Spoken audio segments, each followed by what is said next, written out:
Something extraordinary is unfolding, quietly, globally, and far faster than governments are prepared for. One metal sits at the center of the energy transition, modern electronics, advanced defense systems, and the monetary world. That metal is silver. From rooftop solar panels to the circuitry inside every electric vehicle, silver is the single material we cannot replace.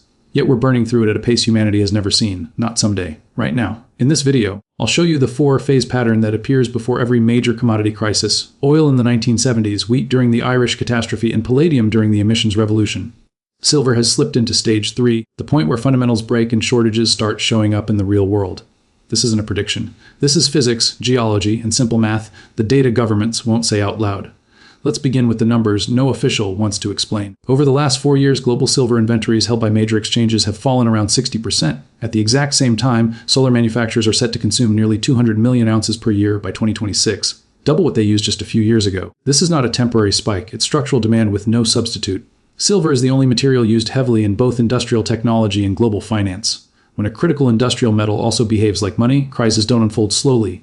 They erupt. The four-stage commodity cycle. Every major commodity shock follows a predictable four-step pattern. Stage 1, abundance. Supply looks endless. Prices stay low, no urgency to invest. Stage 2, demand surges. A major new application appears, like solar panels for silver, and supply can't react quickly. Stage 3, inventories drain. Shortages don't hit yet, but markets begin to realize the deficit is permanent. Stage 4, panic and repricing. Industries hoard. Governments intervene. Prices explode. This pattern isn't theory. It has played out across centuries, across continents, and across completely different resources. Let's break down 3 examples. Oil in the 1970s, the end of an era. For 20 years after World War II, the world lived in stage 1. Oil was cheap, abundant, and treated as a guaranteed resource. The global economy was built on this assumption. Stage 2 began as Europe rebuilt, America suburbanized, and car ownership exploded. U.S. Oil production peaked in 1970, turning the world's energy supplier into an importer. Stage 3 hit in 1973 during the Yom Kippur War. OPEC imposed an embargo. Markets suddenly realized the real problem wasn't the embargo, it was that cheap oil was gone forever. Stage 4 arrived by 1980. Oil didn't double, it soared from $3.35, economies shattered under inflation. The four-stage pattern delivered its full force. Wheat and the Irish collapse. Next, the Irish crisis of the 1840s. Stage 1. Ireland relied almost entirely on potatoes, cheap, consistent, and assumed to be dependable forever.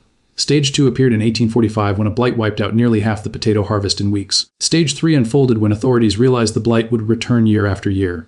Wheat existed, grain existed, but prices spiked so much that people couldn't afford alternatives. Stage 4 was catastrophic, 1 million dead and 2 million forced to leave. The market failed not because wheat vanished, but because prices locked the population out. Silver is approaching the same dynamic. Shortages don't need to be absolute. They only need to make access impossible. Palladium, the modern warning shot. Finally, a recent example. Stage 1 through the 1990s, palladium was cheap and overlooked. Stage 2 began when new emissions standards made palladium essential for catalytic converters. Stage 3 came as deficits piled up year after year. Inventories drained, and Russia, the main producer, refused to increase supply. Stage 4 hit like lightning. Palladium soared from $500 to over $3/oz, forcing manufacturers to redesign entire systems to use less of it. Silver is following the exact same path but on a larger, global scale. Silver Stage 1, 4 decades of complacency. For 40 years, silver lived in Stage 1. Prices were low, supply was steady, and governments dumped their reserves. Investors ignored it, mining companies underinvested, technology demand remained manageable. Everyone assumed silver would always be cheap. Silver's Stage 1 lasted longer than most, not because it wasn't important, but because supply barely managed to keep up. Stage 2 begins, demand goes vertical. Everything changed in the last decade. Solar, which used to be a niche, suddenly became the fastest growing energy source on Earth. Every high-efficiency panel requires silver paste. There is no alternative with the same conductivity and reliability. Here's the math. Each megawatt of solar capacity uses 20 grams of silver. The world is installing hundreds of gigawatts of new solar every year. That alone consumes nearly 200 million ounces annually. Add electric vehicles, medical devices, 5G infrastructure, consumer electronics, and advanced military systems, and total industrial demand is on track to exceed 1 billion ounces per year. Supply cannot match this, not now, not in 10 years. Most silver comes as a byproduct from mining other metals, so even if silver prices skyrocketed, mining output wouldn't rise dramatically. This is the definition of Stage 2, explosive demand, static supply. Stage 3, the inventory crisis. We are now deep into Stage 3. COMEX, the world's main futures exchange for silver, held roughly 400 million ounces in 2020. Today, registered physical supply has fallen below 60 million ounces, less than a month of global industrial usage. The Silver Institute has confirmed multiple years of structural deficits, meaning consumption exceeds production every single year. Premiums are rising. Delivery delays are becoming normal. Industrial users are locking in long-term contracts early, knowing that shortages are coming, and the most fragile part, paper markets. For every ounce of actual silver, nearly 100 ounces of paper silver trade hands. This leverage only functions when no one asks for delivery. But with inventories draining, that system is nearing its stress limit. Stage 3 is always quiet until it suddenly isn't. The coming Stage 4 shock. Here is how Stage 4 typically begins. A major industrial company, solar, automotive, electronics, or defense, announces it cannot secure enough silver to meet production targets. Within hours, competitors start buying aggressively. Governments step in to secure national reserves.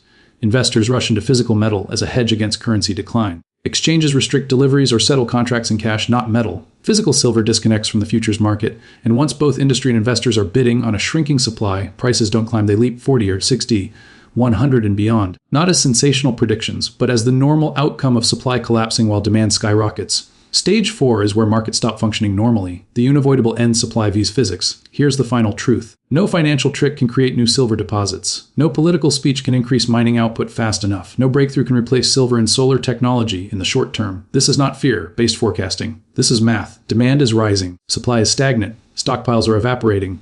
Every historical case, from oil to wheat to palladium, follows the same script, and silver is now entering the final chapters. I'm not telling you what to buy or sell. I'm telling you to verify the data, because once you recognize the pattern, the conclusion becomes unavoidable.